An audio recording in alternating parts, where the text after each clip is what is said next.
hapa unaposikiliza neno la Mungu kwa ukubwa, kwa kumaanisha, kwa kupokea, maana ukitoka hapa unabeba roho, na ukibeba roho ukienda nyumbani kwako utaomba, matatizo yatang'oka, mapepo yatang'oka, magonjwa yatang'oka, kwani umebeba roho ya nguvu. Pokeeni roho ya nguvu kwa jina la Yesu, na kuvalisha roho ya nguvu ndani yako mchana leo katika jina la Yesu Kristo.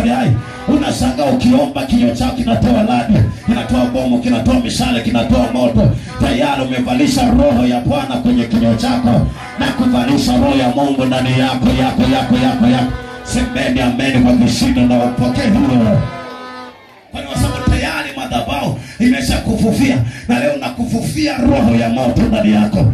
Pokeeni roho ya moto wa Mungu. Pokeeni roho ya moto wa Mungu. Sema amen. Unashangaa unarudi nyumbani mizimu inaanza kukushangaa, umetoka madhabahu ya wapi hiyo? Imekuwaje leo? Mbona tunaona leo una hamasa ya kuomba?